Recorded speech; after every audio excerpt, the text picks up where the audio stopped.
how much we need the opening of our eyes, that we may see, our ears that we may hear, our hearts that we may understand. The miracle of thought alone is worthy of our deepest study and reverence.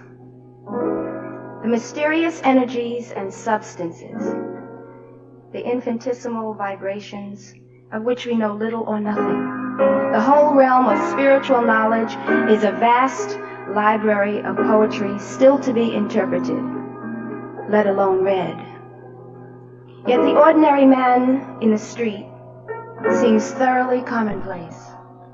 He trudges along life's dusty highways, intent on food and shelter. He knows nothing about the mystery that is himself, and cares less. Intent on getting ahead, he steadily loses the only true scale of values. The birds, the flowers, the mountains and the sea, the trees and the clouds, the stars. These know the secrets of the poets. Yes, the secrets of the common man, who could be a poet if he would open his heart to the mystery of the God without and within. Good evening and welcome, friends of Anaïs Nin. This is not a memorial service, it is a celebration. Similar gatherings are taking place in Paris, London, New York, Chicago, Dallas, Albuquerque, Miami, Denver, and San Francisco. All of the many friends of Anaïs Nin, friends ranging from those who knew her intimately over a span of years to those among you who, I am sure, were brought into her radiant circle by simply reading her works. We are celebrating her birthday, which occurs today, and we are celebrating the woman for whom life was itself a celebration of these truths: love, affection, grace, beauty, warmth, wit, courage, integrity in life and art, wisdom and work. The International College is proud to have been one channel through which Anaïs Nin projected herself into a new generation of writers, and we are pleased that Anaïs's close friends asked us to bring you together for this celebration. Our program is a very full one. It is scheduled to end, as it must, and this is not our hall, shortly after 11 p.m. There will be no intermission. We realize that there are numerous friends who would like to have participated this evening. But while our program is informal and has not been rehearsed, it was necessary to impose some structure. I hope all of you will understand. Because of the time limitations and because we are making a tape for later broadcast and for use in cassettes, please hold your applause for the very end of the celebration. And it now gives me great pleasure to ask Mr. Christopher Isherwood, who is, I am sure, known to all of you, to act as your host for this evening. Mr. Isherwood. This tribute to Anaïs Nin falls naturally into three parts. That's to say, there is the memory of her early years in France and elsewhere in Europe. There is, so to speak, the present, which is the time that she spent in the United States, both here in California and also in New York. And there is the future, that is to say, the effect that her inspiration, the inspiration of her art and of her personality and her strength, has already made and will make in the future upon the writers, the young people who will follow in her tradition and carry it on into the future. Two speakers are unfortunately absent today, Dina Metzger and Nancy Schifrin. International College sent an invitation to Lawrence Durrell to come from France and take part in this tribute. Unfortunately, Mr. Durrell was unable to accept this. He promised to send a statement which could be read this evening, but owing to the very bad state of the mails at this time, it hasn't arrived. The only other thing I have to say before starting the introductions is this, that due to the lack of time, but due also to the fact that we after all come here primarily as the admirers and friends of Anaïs, we none of us need to be described or introduced in the conventional sense. I shall therefore simply name the speakers and say nothing further about any of them. The first person I want to ask to speak is B.B. Barron. I'm Louis Barron.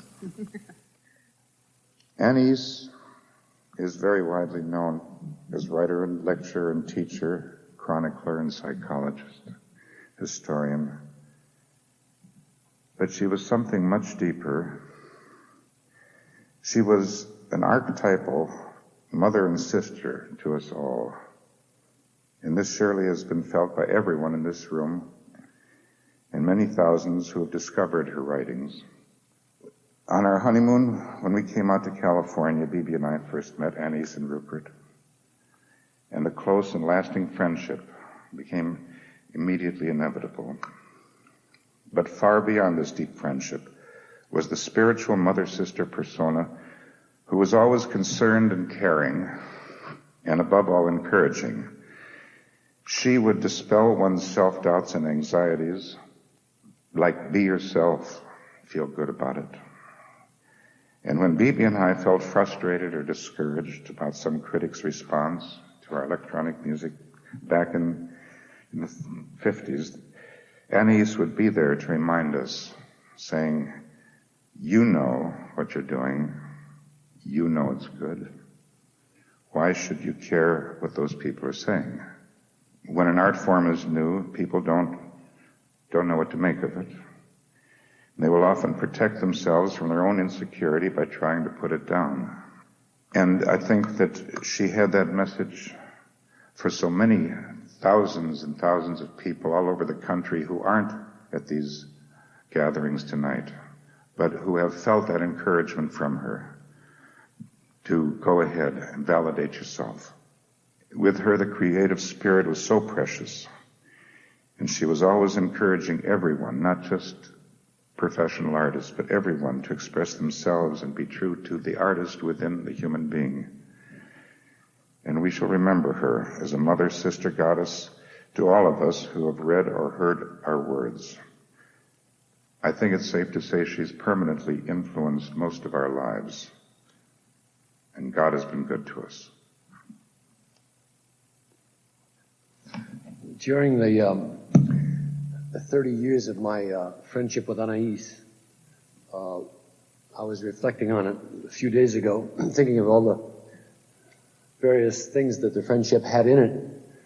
And the thing that it seemed to have most of was verbal communication. We must have talked for thousands of hours in those years, and we must have talked on the telephone 1,000 different times, and they must have written one another 1,000 letters.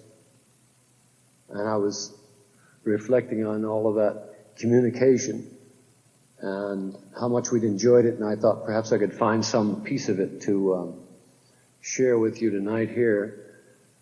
And the thing that came to my mind was some of the communication that we developed between us during the last few months.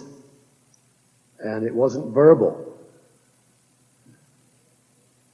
We sat together a lot without talking, Anaïs and I, and we found that we enjoyed it a lot. And she did, and I did. And it made us feel something special and something new for us in our connection. And I thought that the best thing that I could do for any of us tonight would be to invite you to share a minute of that kind of communication with my friendship with Anaïs right now. And I hope you'll join me in a moment of that kind of quiet.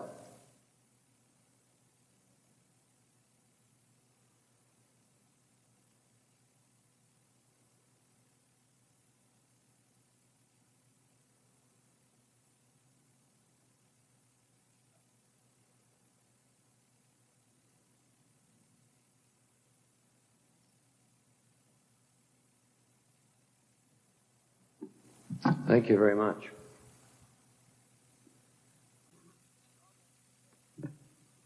Robert Kirsch.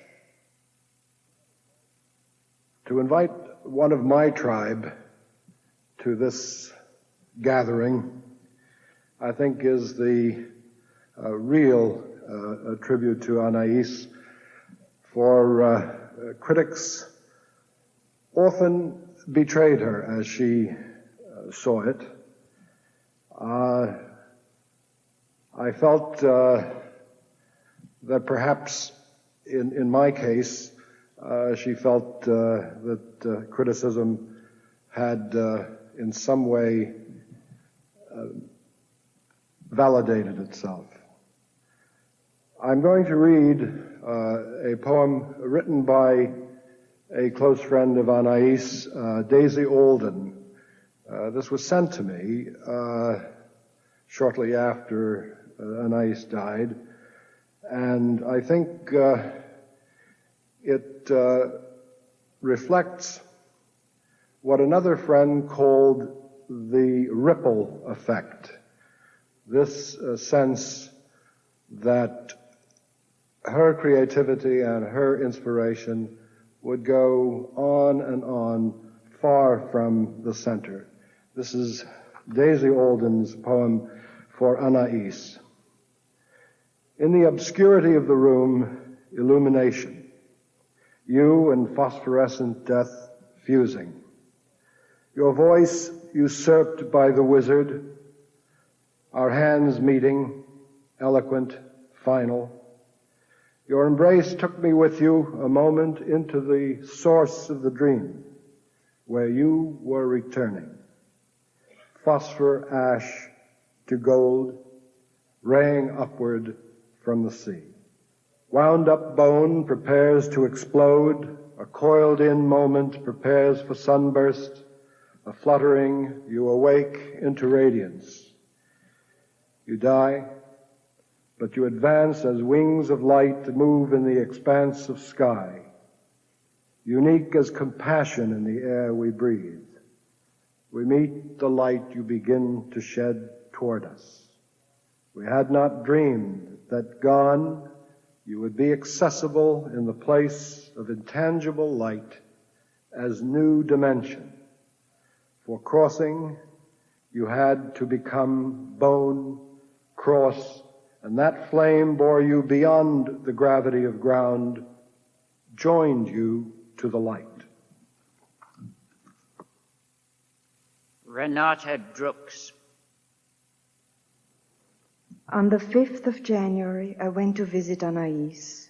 A premonition that her physical presence was vanishing decided me to think positively against all odds. All the way to Anaïs's house over Santa Monica Harbor and Hollywood Freeway, I repeated to myself with an almost hypnotic beat, think positively, think positively, think positively. Anaïs was in bed when I arrived. She was concerned about me, as always, and wanted to know what I was doing, feeling, and thinking. I wanted to hear her laugh, or at least see her smile. I clowningly told her about the latest absurdities in my life. Suddenly Anaïs whispered something barely audible. Oh dear, I thought, she's having a weak spell. I put my ear to her mouth and she whispered again, secretively. No, this is not a weak spell. Anaïs wants to tell me a secret, I decided. I moved my ear even closer to her mouth and heard her whisper, do you think I ought to prepare myself for death? For whom, I asked? For death. Who's that? Have we met? I don't think I know him. Anaïs smiled at my error. I made the best of my mistake when I realized that the reference was not to a very important person I ought to know, and said, "There's no such thing, it's an abstraction. We humans invented the word." Anaïs nodded yes. "And all this," I said, gesturing, "is an illusion. The Vedantists call it Maya." Anaïs nodded again. We hugged and kissed, and I left. But I turned around for one more look. Anaïs still had a smile on her face. She startlingly resembled l'inconnue de la Seine, the unknown woman of the river Seine. That same haunting, eternal beauty, that same peaceful, sweet smile. I would like to read Anaïs Nin's Credo, a celebration of life. Let's celebrate the refusal to despair.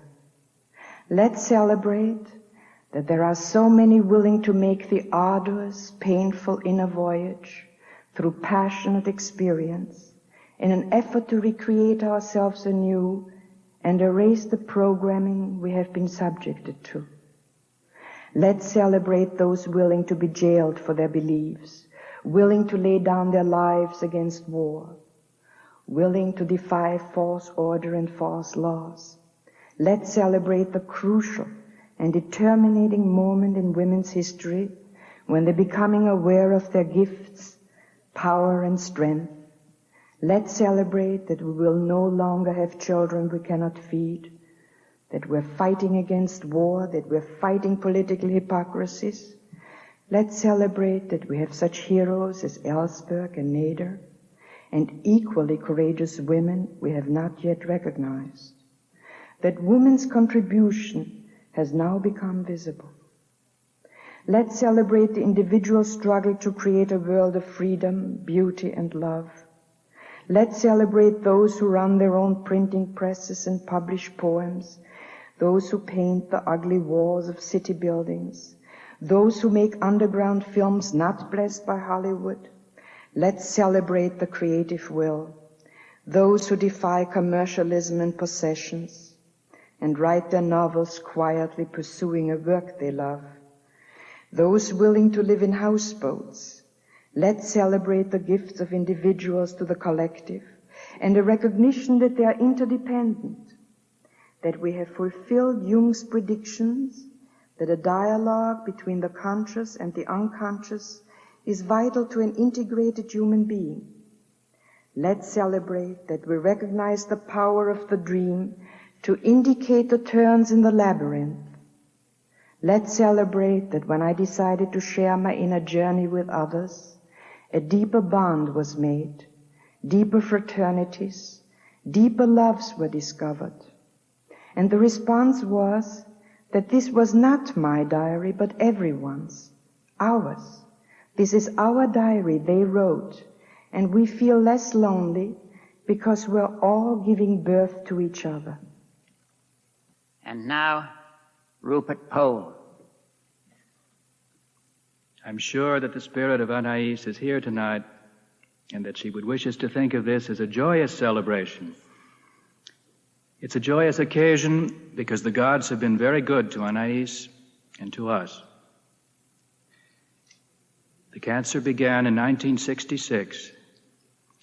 Anaïs was in the hospital facing crucial surgery. She had finally found a publisher for the diaries. The galleys of Volume 1 were brought to her in the hospital, and she prayed that she might live long enough to know how the diary was received. The gods granted her 10 years, 10 wonderful years of the most complete fulfillment as an artist and as a woman. In these 10 years, Anaïs was able to see the reaction to 6 volumes of diaries. She was able to go out to the world in her lectures and even to see the lectures published as A Woman Speaks. Anaïs's title for this book was A Woman Speaks Too Much.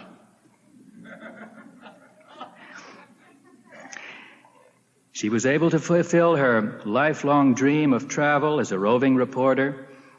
From 1966 on, she was able to travel every year to all the exotic places Anaïs had longed to visit. and to pay the expenses by writing articles. Her last trip was to her beloved Bali.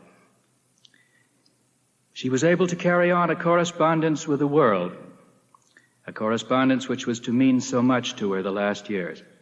When she was no longer able to go to the world came to her.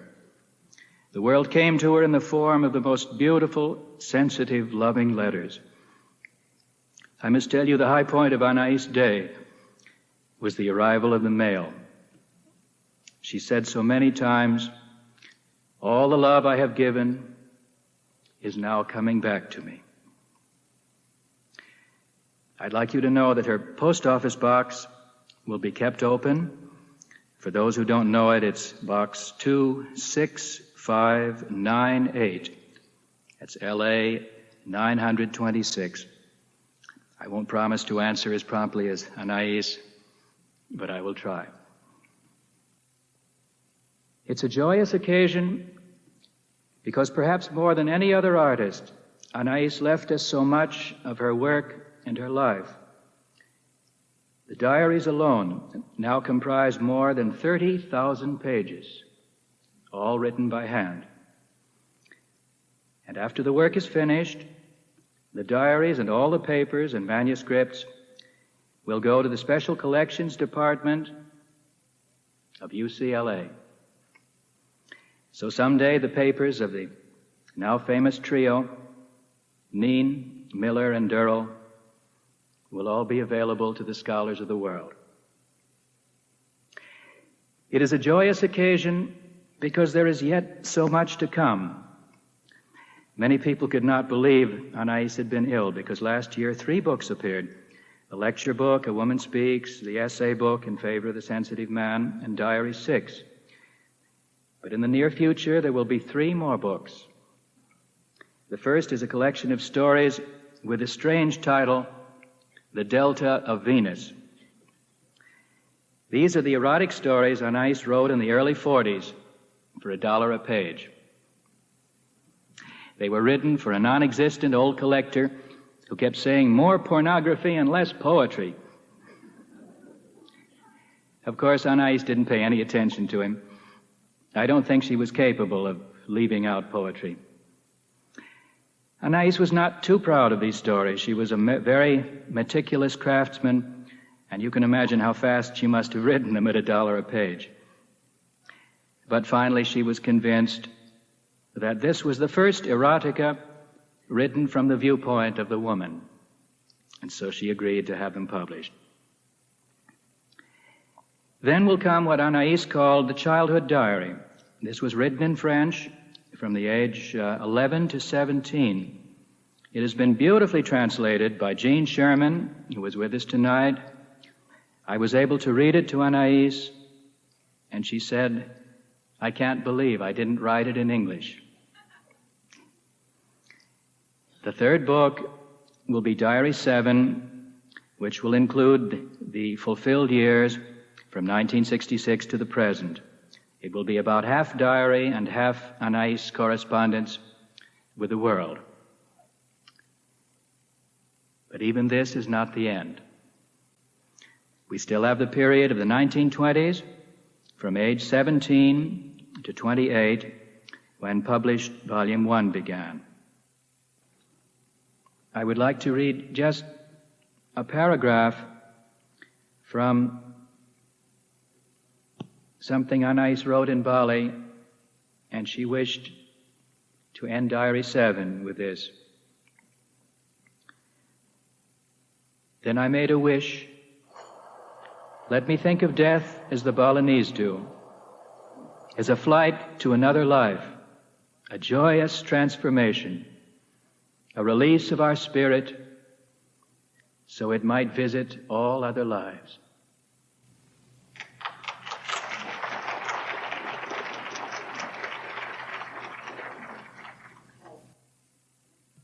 And now Dory Previn. I'd like to read the lyrics to this song because this song reminds me of Anaïs Nin. It's called Morning Star, Evening Star. When I was a child, you know how children are. I wanted to be like the morning star. Morning is so innocent, trusting, and fair, with mother love and angels reflected on your hair. O morning star, how warm you are, let me be like you. As I grew up, the morning star faded into space. Then I saw the evening star standing in its place. I tried to turn away, terrified to find father love and demons entangled in my mind. But despite myself, I saw this other me. O evening star, how cold you are. It's you I've come to be. But you see that once I thought them different as the moon and sun. Now I know the morning star and the evening star are one. Mortal, immortal, icicle and flame, masculine and feminine, and I am the same. So I hereby take myself, my soul doth take my heart, to honor, love, and cherish till death do us part. I will accept myself with hope and fear and wonder, and what I have joined together, let no one put asunder. Corita Kent. On this happy birthday, we might remember Anaïs's own words on death. Occasionally I think of death. I can easily believe in the disintegration of the body, but cannot believe that all that I have learned, experienced, accumulated, can disappear and be wasted. Like a river, it must flow somewhere. In working for Anaïs shortly after her death, she came to me, erect and full of grace, serenity, and vitality, knelt down and put her hands in mine as if to say, all is well with me. We will work together. We will stay in touch. I will give you words like birds. They will come quickly and go. You must catch them. I feel this to be a larger than personal message. It is meant for you as well as for me. I met Anaïs first about a year ago. We both said it was if we had known each other always. I met her last in this life form a few days before her death, when she was coming to the long end of living these words she had written. The sufferings of the world seemed to me without remedy, except by what we could give them individually. The personal life, deeply lived, always expands into truths beyond itself. Now she is again moving in life, like the quiet, pregnant bulb of the crocus, which lives through the long, cold winter underground, and appears to say that spring is here again, after the long, dark, creative period in the quiet of the earth. The light of life has again followed the darkness, having lived a new growth. Anaïs went through the darkness in the way of a bulb that has patiently lived the underground part of its rebirthing rhythm. Now she is freshly alive and blossoming into the next crocus time, into a very new spring. She takes us with her, as she has done all her life, with the words of her life of words and experiences she has freely shared.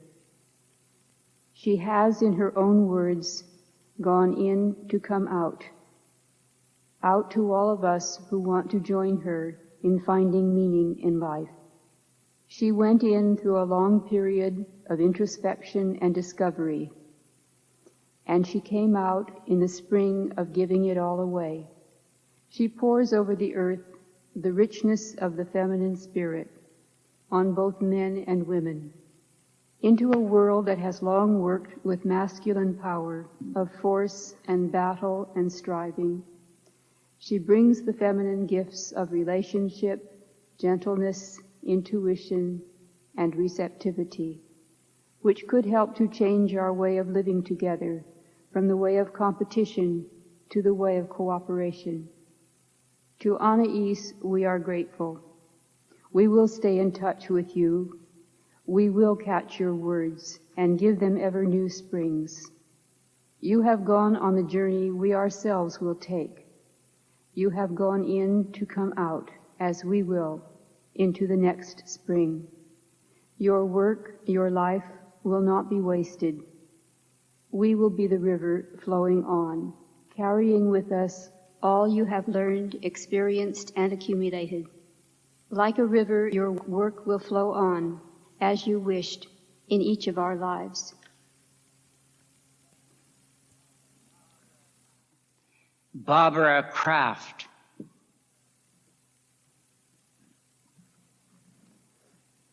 I first met Anaïs in January 1974. I came to her as a student, and she, in her generosity, said after our initial meeting, "But you are already a writer. You are a born diarist. There's nothing I can teach you." Which was not true, of course. Whereupon we began the dialogue of the journal, and through that dialogue she supported and helped me in the search for my own face and for my own voice. She had the wisdom to allow one to simply evolve, to simply be. The wisdom and the generosity, for both are essential and perhaps the greatest attributes a teacher can possess. I learned so much from her, not the kind of things that can be written down and filed in a notebook. Those things too, of course, but so much more. She was truly an inspiration. Her courage and will to live were all powerful, and in the end she transcended even death, because although he tapped her on the shoulder, he claimed only the body. The soul, the spirit remained free. Perhaps more than anything else I learned from her, I learned the value of life itself, and how all that one does and becomes serves life. Everything that she did, was, touched, became, served life.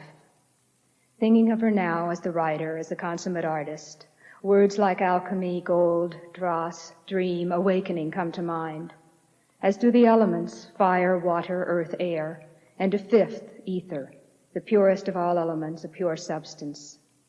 I once said to her that perhaps the essential meaning and value of the artist today was that he become the canvas, the book, the symphony, to demonstrate that life and art can be one and the same, indivisible, undeniable.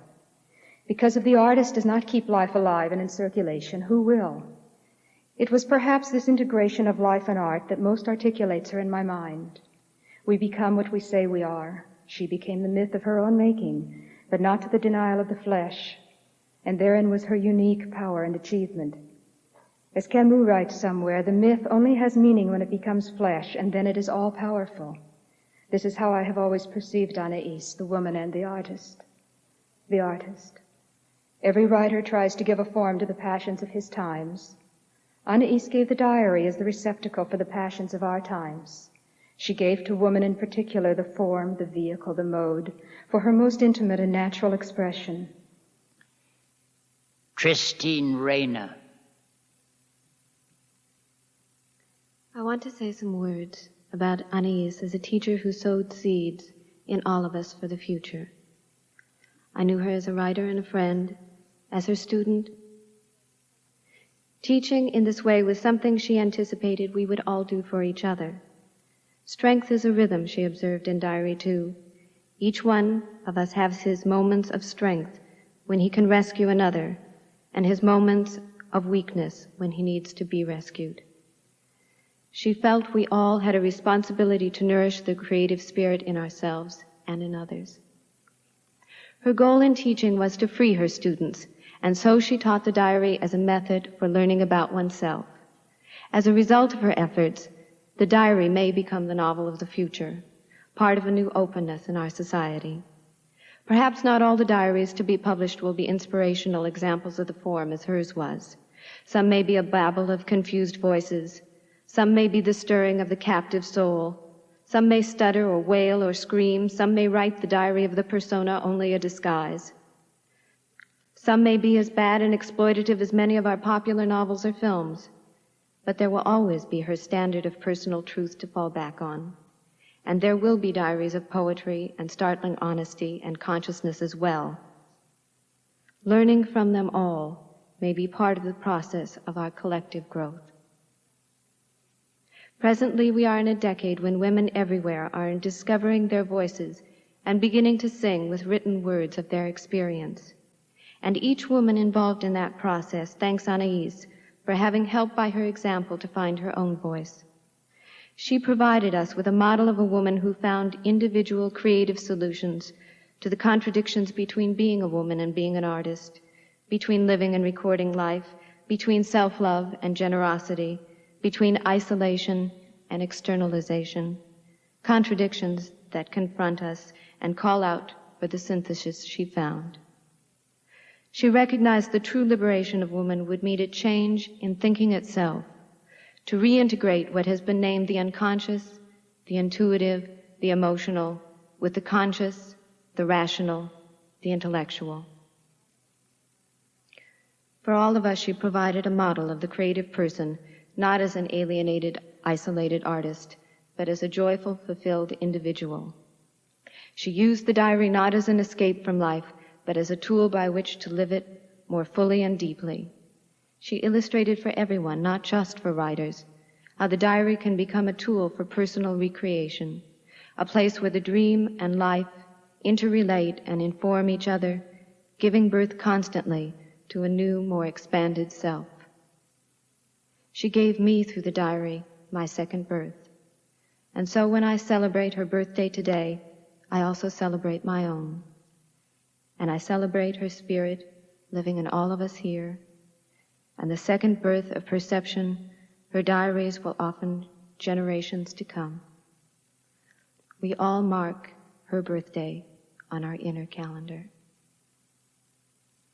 Now I would like to introduce 3 of the students who were in the class Anaïs and I taught for International College on Diary and Fiction Writing. Each of them will share a short poem from her diary. In the order of their speaking, Leah Schweitzer, Lois Henley, and Nan Hunt. The poem I'm about to share with you, Mantras for a Journey, came to me during the time when I was studying with Anaïs, when we all were. And it comes out of many diary entries through which I look at the journey I'm on, the journey Anaïs was on, journey we're all on. It comes out of diary entries which examine the relationship between the journal and the journey, a relationship about which I happen to be curious and fascinated. How does the diary influence the life? How does the life influence the diary? Anaïs helped us see the diary as mirror, promising nothing, giving everything. It is in the diary where life's fragments, the broken bits of glass, the delicious crumb cakes, all come together. It is in the diary where I best see myself and take myself back out whole. There are times when I don't know what I will find there. There are times when I know exactly what I will find there. Either way, I'm terrified. Either way, I'm ecstatic. Anaïs told us there would be both. Mantras for a Journey. Here, so far from where I was. Here, so close to where I was. Here, so close to where I am. Here, so close to where I'm going. Feet at shore, ready to swim. I have answers for myself. Wisdoms coming from within. What joy to know my journey. What joy to take the journey. Time and space change as I change. The journey is where I am. Thank you, Anaïs.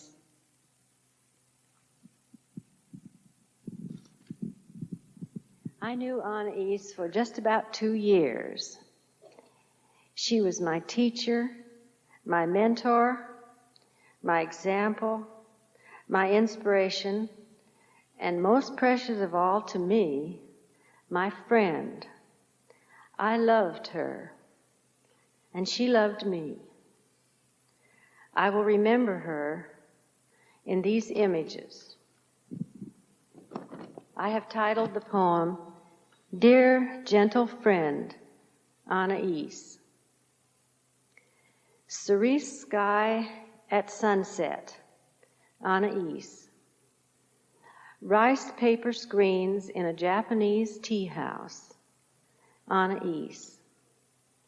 Lavender, lavender, lavender, Anaïs. Women young and old, the world over, knowing you are my friend, Anaïs. Integrity, color, patience, erotica, compassion, freedom, laughter, humility, shyness, Anaïs. Black Spanish cloak, white lace Mexican wedding dress, turquoise choker necklace, flame-colored Pakistani kaftan, butter yellow robe and Halloween headband, Anaïs. Living and dying, you believed in your life, your words. My life, my words, Anaïs. Now you live in dandelion balls, white foaming water, a clear bright light, and the open sea, Anaïs. It seems strange to me that early in January, I happened to go see the exhibit of the women painters at the County Museum of Art. Among them was Georgia O'Keeffe's paintings, and one of them in particular impressed me. It was called Pelvis with Blue. We're going to show a slide in a moment, which is pelvis number 3. It's very similar to the Pelvis with Blue. But that painting made such an impression, I guess, that when Anaïs died, all I kept getting were these images again and again of Pelvis with Blue. So I wrote about it in my journal, and then it all came together for me in this poem. I would like to make a gift of the poem to some who might want copies, so there are some on the tables in the lobby. For Anaïs, there is something of you in the painting by O'Keeffe. All that light gathered into an essential dish, scoured in the desert. When you died, I remembered your story, the Indian who made music from bones of his beloved. I would take the pelvis, your spiritual bone, rubbed by so many births, honed in the round music squeezed through, a strong, caring sound, like wind chanting over a water jug. A pelvis because you are through the tunnel of incest, past darkest constrictions of the self, into an ivory grotto, your avid blue eye staring out. And now, Robert Snyder, the producer of that remarkable film, Anaïs Observed. Of course, her work and the spirit of the words are there in print for all time, and we must be grateful for being able to share that. We're also very grateful that the persona, her persona, the art of the person, as Jamie Herlihy put it so well, which she so miraculously expressed, the art of the person, was embodied in a film, which all of us who were touched by her grace are grateful for. She was pleased with it.